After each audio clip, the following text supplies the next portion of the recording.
On behalf of the University of Pennsylvania MAPP alumni community, I welcome you to Strategies to Thrive webinar.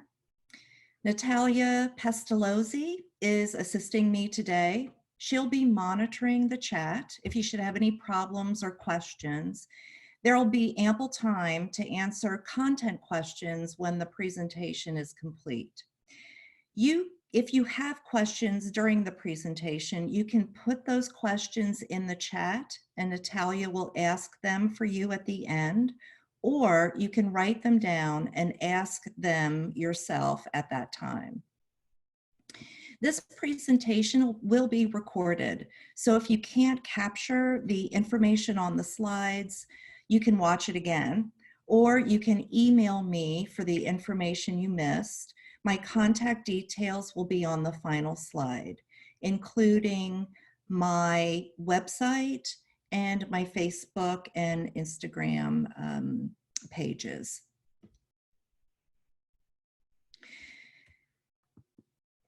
I am Lorrie Peniston. Originally, I'm from Pennsylvania, but for the last 25 years, I've lived in Bermuda, where I'm a psychotherapist in private practice. I also conduct public and private sector training on island. I graduated in the 5th MAPP class in 2010. My capstone was entitled The Flourishing Couple, Finding and Fostering the Best in Your Relationship. I'm also a member of the University of Pennsylvania Resilience Training Team and have worked under the leadership of Dr. Karen Rivich since 2010. Karen has inspired and informed my work on many levels, beginning when she was an instructor at Penn and then the Army Resilience Project. The science and skills of resilience are baked into my work. Today, I will share strategies to improve your relationship at an unprecedented time in our history.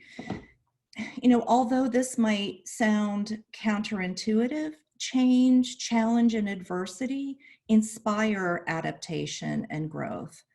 Couples should really be capitalizing on this time to both protect and enhance their relationships. We really don't grow when times are good. We grow because we are forced to adapt to difficulties. Some families during this time are very stressed and some are thriving. In my clinical work, I have found outcomes are not necessarily as anticipated. Challenged couples are actually, some of them are actually doing quite well. Healthy couples that I thought would be sailing through this sometimes are having difficulty, and abusive relationships still are abusive and need to implement safety standards.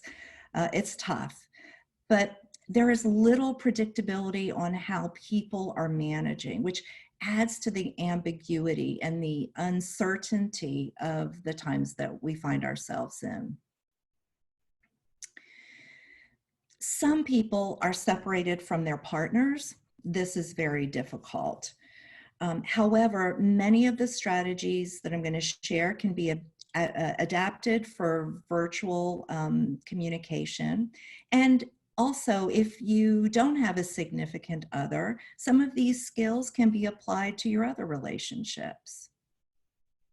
As I said, families with children are having to adapt in many ways that include trying to work at home and supervise children and help them with schoolwork and keep just generally a lot of plates spinning in the air. Bless those families with toddlers. They aren't getting a break from parenting and they are not binge watching Netflix either. And just finally, one disclaimer, this seminar is not a substitute for couples or individuals in need of therapy. So again, this is our goal for today. How are we going to navigate the challenges in ways that leverage relationship growth? Time used to be like toilet paper in COVID. There was never enough of it. How many times before lockdown or shelter in place did you wish that you had an extra hour in the day? Our culture collectively became busy, busy, busy. There was often a competition about who was busier. Some now have extra time and don't know what to do with it. Now, I want to highlight that many of us, with the possible exception of those families with small children, are finding that time is not as scarce as it used to be. There's no more rushing to get out the door to get to activities. There's the stress about getting to work or school on time. We're not packing our days to the brim. But this free range time it's distorted time in many ways. It makes the days unidentifiable, and it's important that we pause and orient ourselves. If you haven't gotten the memo on routine, let me fill you in very quickly. Our routines went out the door as the pandemic came in. That is why every psychologist on the planet's advising us to create and stick to routines.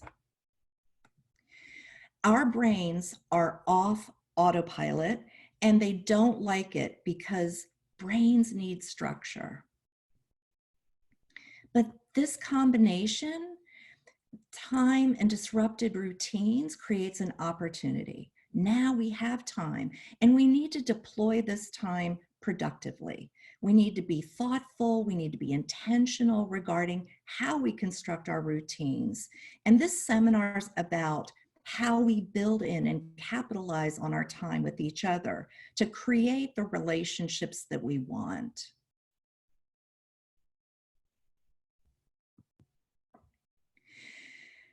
The science of relationships. We know that relationships are important to both resilience and to thriving. I'm not going to get into the nitty-gritty details, but highlight the real-world outcomes that show the importance of relationships to our physical health and also to our emotional well-being. Loneliness isn't good for our health. And in fact, it has the same health risks as type 2 and 3 obesity. And let us not forget that you don't have to be alone to feel lonely. People in weak relationships are 2 times more likely to experience depression than those in stronger relationships. Positive emotions boost our immune system. So experiencing these more positive emotions with our partner might help us fight infectious illnesses. Love strengthens our heart, our cardiovascular system, and it actually even protects our brains from decline in later years. So basically, the bottom line is that good relationships keep us happier and healthier. So having worked for 4 years with the Penn Resilience Team and the US Army, I became an acronym geek. The military uses acronyms for everything, and I think it's a pretty sleek way of remembering key information. So here's a model that I developed today to help us build structure around our relationships. We're going to tune in, we're going to explore, we're going to affirm, and we're going to master. Now, let me tell you, I had a lot of difficulty discerning the information that I wanted to share. This, by no stretch of the imagination, is all inclusive, but I've just tried to cherry pick some of the things and the skills that I think are important. Tune in. Where is our attention? What we attune to matters.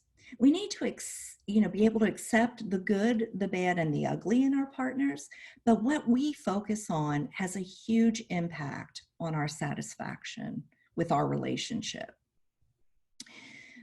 Most of us are seeing a lot more of our significant others these days, and just because we're in close quarters does not mean that we are magically communicating or connecting better.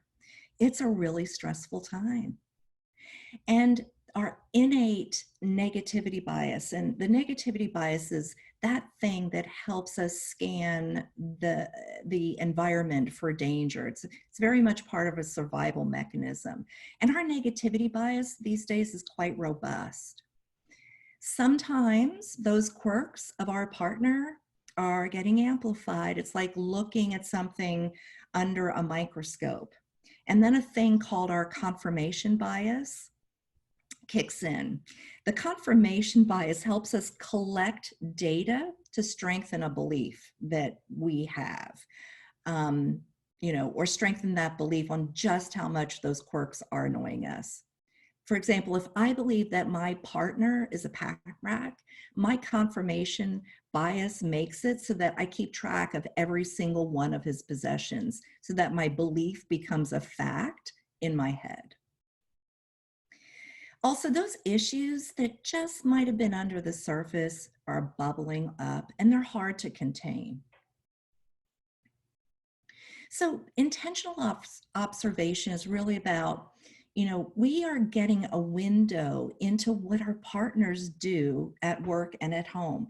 I've heard examples in my work of husbands that are astounded about how much laundry and dishes accumulate in one day, or how much time someone spends talking on the phone, and then telling their partner that it makes sense that why they need some quiet time at the end of the day. So I think that we need to be able to appreciate these windows into a day in the life. Presence, being present means that our focus and our attention and our thoughts and our feelings are fixed on the other. Our energy is present in the moment. Many of us have been in perpetual motion, and our attention's been fragmented by multitasking, sort of making us there but not there for far too long. So it is possible to tune into the good. We do choose where we focus our attention. And during these times when we can go off automatic pilot, we need to be able to focus on the good in our partner. So what do you appreciate and admire? What do you find attractive in your partner?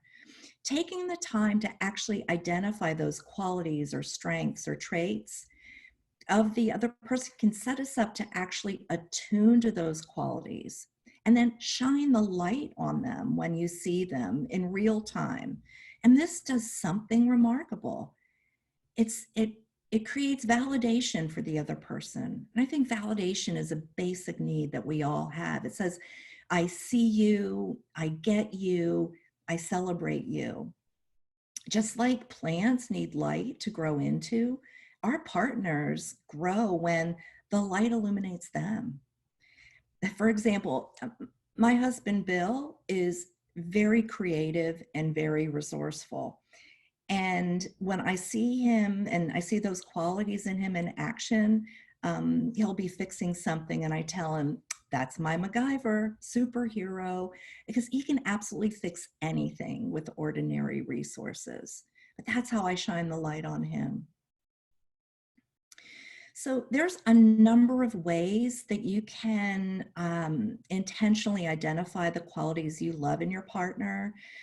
This is an exercise that I created to use with couples. You could also use the values in action survey, or just organically come up with a list on your own. But I'll tell you that the research shows that when people have a greater appreciation for their partner's strengths, some amazing things happen. They tend to be more satisfied with the relationship. They tend to be more sexually satisfied. They feel more supported in their goals. They're more committed and invested in the relationship. They have better intimacy. And when we idealize our partner, they work hard to meet our expectations. So there's our tune in. Explore. What are you learning about your partner and yourself? Martin Luther King said something, and I'm roughly quoting here, that the measure of a man should not be made in the good times, but in the times of trials and tribulations. So how do you explore, and what do you explore? Many of us think that we are good listeners, when actually, instead of listening, we're often just waiting to talk, or instead of listening, we're thinking about what we want to say in response. Active listening and being a thought partner involves mirroring to reflect back the content of what the person's saying. It includes listening with curiosity and patience and empathy. And in close relationships, we can often fall into a thinking trap called mind reading. And this is the belief that I know what he's thinking, or he should know what I'm thinking. He should know what my favorite restaurant is. We need to ask instead of assume. I'm encouraging clients to lower and manage their expectations for themselves and others at this time. We are all muddling about, and let me tell you, the goalposts are moving all the time, and they're moving quite rapidly. The shelter-in-place scenarios, or lockdowns, whatever you're calling them, during these times, we shouldn't be fearful to talk about tough emotions. There's no need to make tough emotions better or to problem solve if tough emotions exist. It's just important that we help our partner to hold those emotions until the storm passes. We all have good, bad, moments, days, but they will pass. These tough emotions can reveal what's important to the person, what that person values and holds dear. So we don't want to avoid talking about them. Values are shifting big time. We are discovering what's important and what's not. So these tough emotions allow us to practice compassion and kindness, right? And we do this by using empathy to connect with our partners on an emotional level. As I said, our brains love routine, and many of our routines have been disrupted, which has been one of the biggest challenges of this time. However, it's time to look at those routines and be intentional about creating better habits and practices as a couple. So just a little segue. Habits That Count is an article that I wrote, and it came out of my capstone, and it suggests habits that boost relationship well-being. You can actually find this article on my website, and the URL will be attached on the last slide. We need time to talk, time to relax, time to play, time to have sex. I was reviewing this presentation with my son, and I was reminded by him that not all of those are necessarily equal. But to make one comment about sex, it's okay to schedule it and still enjoy it. We need to structure time for self, time for partner, time for family, immediate family, extended family, and friends. If you take an inventory of how full these buckets are, many times we find that some of them are lacking. And then also another habit or routine that's I recommend for my couples is that I call it the State of the Union. It's a scheduled time each week when partners discuss what went well and what didn't go well. And also during that State of the Union, there is planning time, making sure that everybody's on the same page, you're rowing in the same direction.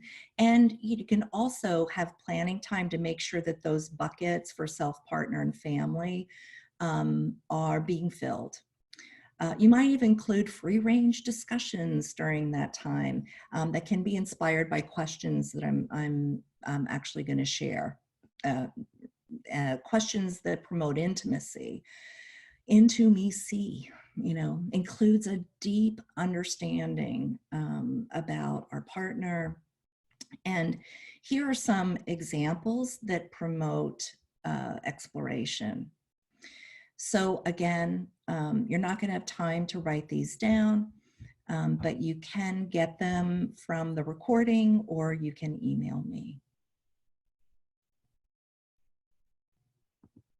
Affirm. So respect is the cornerstone of healthy relationships, and how can we cultivate more of it?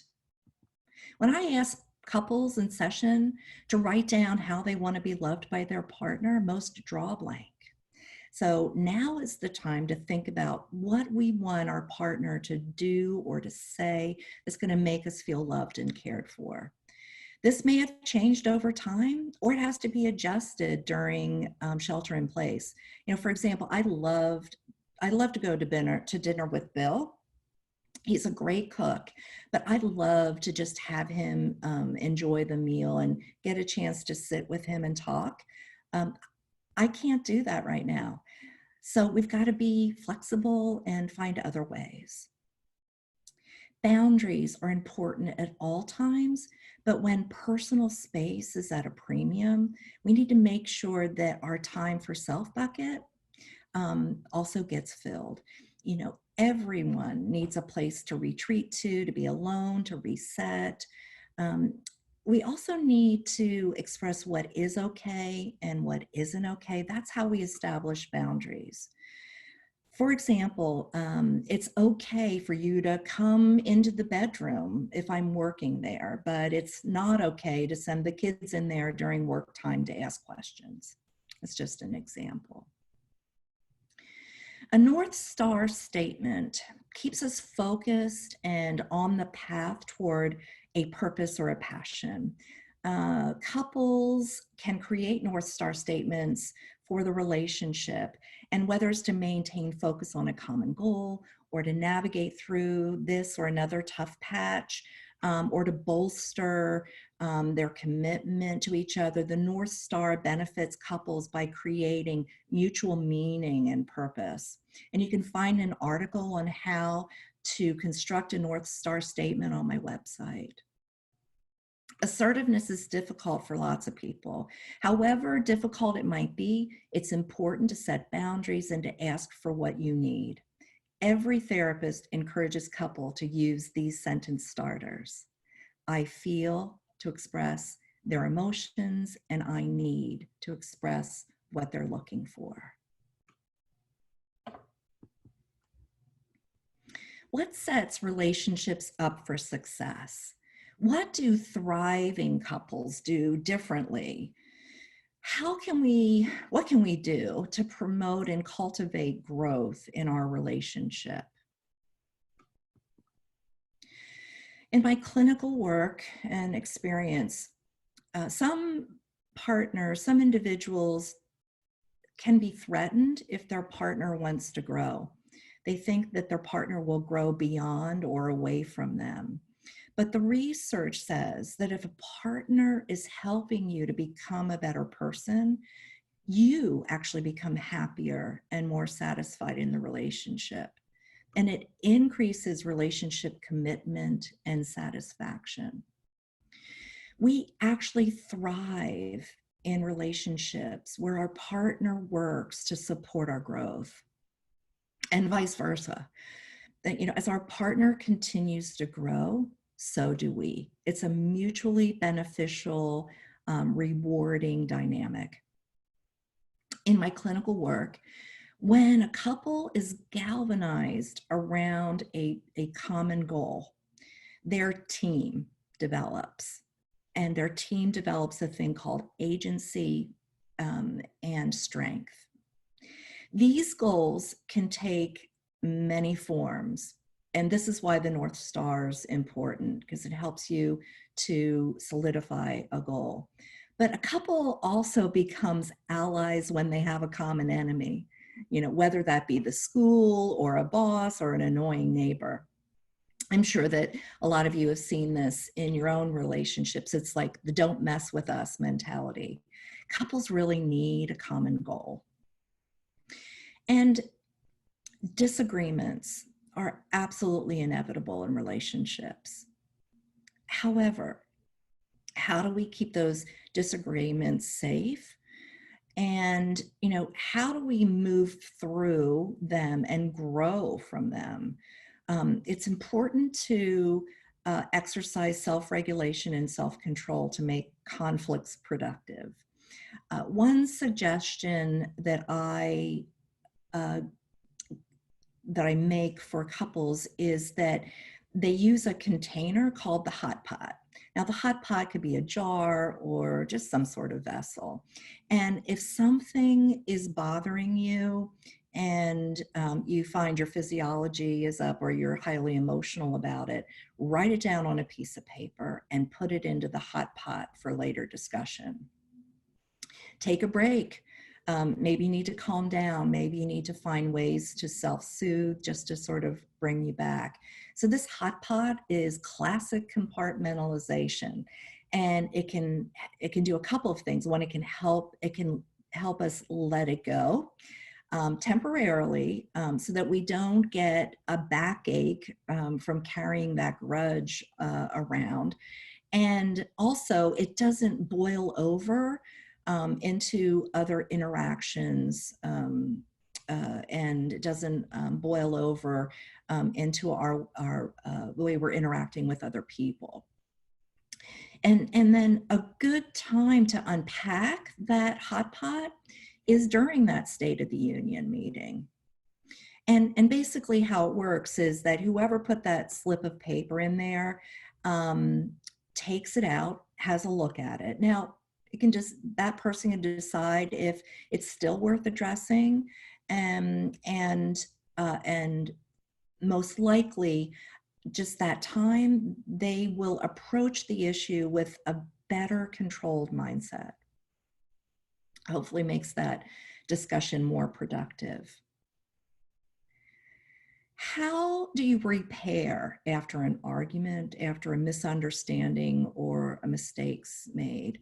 After the ceasefire or after we reconcile, many of us avoid processing or talking about the argument because we don't want to rake up the muck.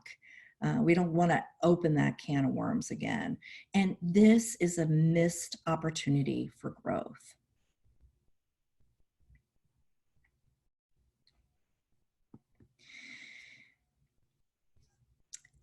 This is guidance, a handout that I've actually created for my couples on how to repair with resilience. I don't know why I started them all with A's, nonetheless, but making sure that you maintain some affection and warmth when you are talking with the individual. Apologizing, specifically saying, I'm sorry for, and don't have any buts included. Attune, I imagine that you are feeling or you were feeling. Accountability, how do I take responsibility for? Action plan, in the future, I will be certain to. Amend, what do you need from me for us to be okay again? And affirm, this reinforces the we and complements the relationship. It sounds something like, we have a strong relationship, and I'm really glad that we can have these conversations to deepen our understanding with each other. Now, let me tell you, if you want to go through all of those bullet points, have at it, but you can cherry pick the ones that are most comfortable or seem appropriate for you in the situation. And then the person who's receiving the repair also has a responsibility. They need to express appreciation. I'm grateful for your apology. And the science tells us that that couples that are that gratitude, the more more gratitude a relationship has, the higher the relationship well-being. So they're very much correlated. And then the receiver also can assist. How can I support you with this change? And then back, we're focusing forward. Again, what we're doing to master. And this is basically prospecting prospecting towards growth. And I've crafted these questions that I think are good at making us think beyond our current circumstances. What parts of normal no longer seem useful to us? What do we want to keep? What do you look forward to doing together post COVID-19 when restrictions are relaxed? How can we use this time to create the future that we want? You know, what is one step that we can take in that direction right now? You can quote me on this. One of the most important legacies we can leave for our children is the blueprint for a healthy relationship. I believe this fundamentally.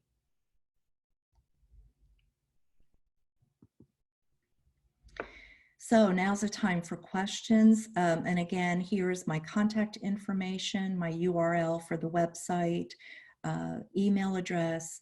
And on Instagram and Facebook, I've been posting daily quick tips in tough times just to give us snippets of things to think about and to consider. Thank you so much. So Natalia, do we have any questions, or do you want to open up the mics for others to ask? Thank you for your time and attention. Okay, it looks like we do not have any questions in the chat at the moment, but please feel free to begin writing. We do have one hand being raised. Mark would like to speak here. Mark, you can type your message in the chat.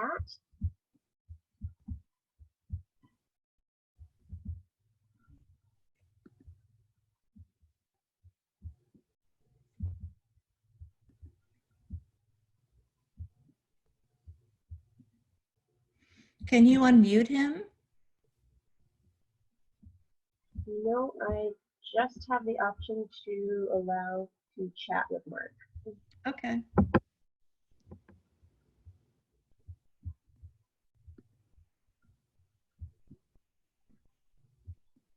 I'm not seeing anything. Me neither. Sorry, Mark. We're working to see if we can get access to your voice. Oh, we've got some new messages here. Jeff says, thank you for your generosity. Sarah asks, would you recommend that the hot pot issues are discussed in front of children, or save it until you are alone with your other half? That's a great question. Those hot pot issues, I think, are best discussed during that State of the Union. And I believe that that should be exclusively between the couple. You know, I'm also a big fan of having family meetings, weekly meetings where the whole family gets together and talks about things that they're proud of, things that went well for them as a family, and things that they need to work on. But I really think those hot pot issues really need to stay in that in the bubble between the couple.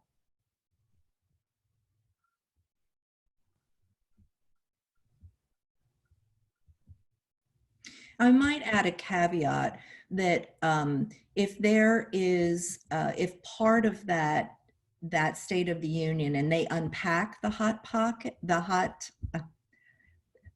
pot, that part of that discussion, if they feel as though that there are important things to talk about with the kids, then, you know, fair game for them. But I think that initial conversation really needs to be regulated in between the couple. Great question.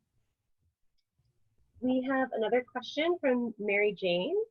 She thanks you for your guidance and has a similar question, but pertaining to conversation topics. She writes, it seems these would be good for our family dinners, especially not now that we can't ask how was school. Would you be willing to rework these topics for families of older children now? Absolutely. In fact, I'll make a note to myself. Great suggestion, Mary Jane, and I'm happy to do that. And I can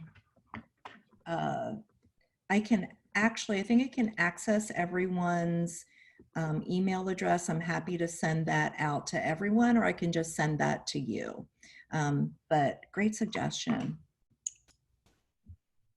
Well, as a dinner time conversation, I used to start conversations with how was your day?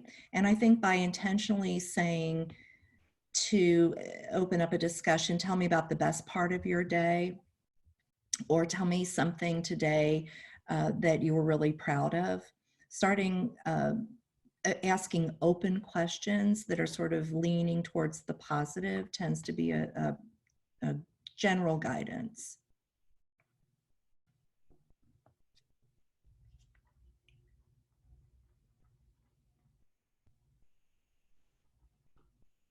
You have any more questions? Thank you, Lori. Right now, it looks like you've answered all the questions coming through. If we want to wait another minute to see if there's any last questions typed in.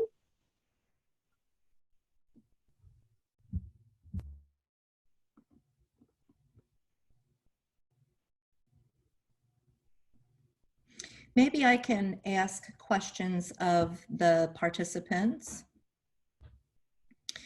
I'm curious about which one of these topics of the team do you feel might be most beneficial for couples?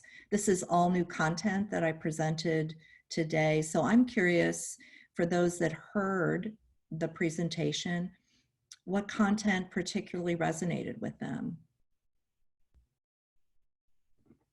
If anybody is brave to share. Thank you, Lori. While we're waiting for those answers, we have another question from Fiona. She's asking, this might be a bit off topic, but how would you recommend helping your adult children who are both working and have a toddler and are at the far end of the stress level? Say that again, that they have a toddler and... So they're working, they're both working and have a toddler and are at the far end of the stress level. Yeah. I think it's a great question. I wish that I had an answer for them. My experience is that families with toddlers are really struggling. The guidance that I'm suggesting is that they get really granular about their planning time during the day, so that at the beginning of the day, they discuss what their schedules might look like, if they have particular calls that they need to take, so that they can really tag team with the toddler. Unfortunately, it's a full-time job with toddlers. They don't have access to sitters or daycare, or even family that can sort of help them out. So it's a really tough time for families with toddlers. So I would say that that couple really needs to make sure that they plan, they communicate very clearly about what they need to have happen in the day, so they can coordinate, support each other, and do the tag team with the toddler. Thank you, Lori. We have a request from Sarah. Is it possible for you to bring the slide back up on the team? Is there a particular slide that you wish to see? Sarah's asking to bring the team slide back up. Sarah, is there Oh, the team slide. Okay. Let me just. so the acronym, please? Got it. Okay, hold on.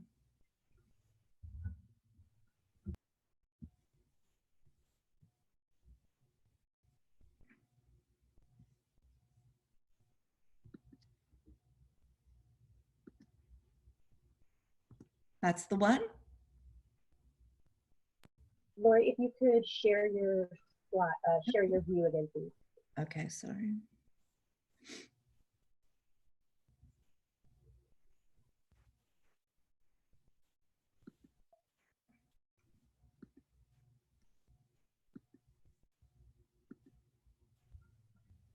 Great.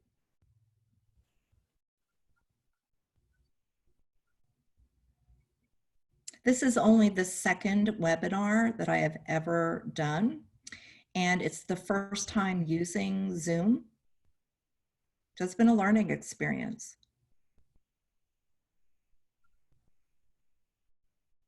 Well, Lori, this is going very smoothly, all things considered. You know what? I just have to give a shout out to you, Natalia. Natalia, what MAPP year were you in? I was MAPP 9, so 2013-14. Okay. And I've just met her over this. She's a rock star. Thank you. So I thank you for holding my hand today. Sure. Well, this is really wonderful content. Any other questions? We've got a comment from Jeff. He appreciates the encouragement to have intentional time to discuss the hot topics. It really helps not to engage in the moment, but appreciate it in a different space, in a different context. Thank you for that, Jeff.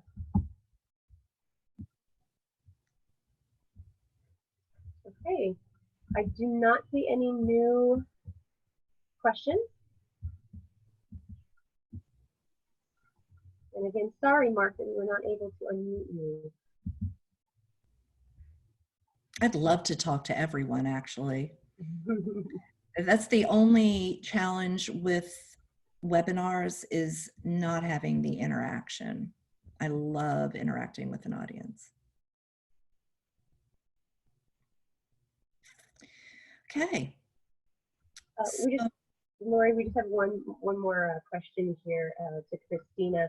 She is interested in whether this will be recorded and sent out. And it is being recorded, correct, Lori? As far as I know, it's being recorded, and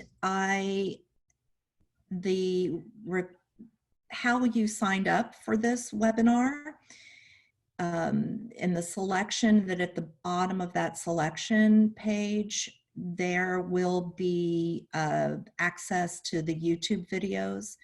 And I think that's how, Natalia, do you know any, I think that's the best way. Although I'm happy to send you the link when it's made available. Yes, I think you can go to the same MAPP alumni strategies to thrive website. That same page will give you a link to get the recordings also.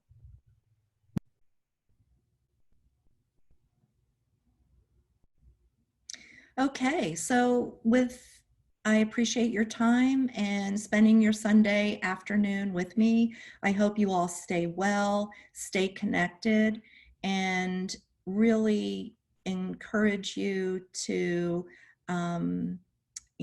to be responsible citizens and stay safe. Okay, bye.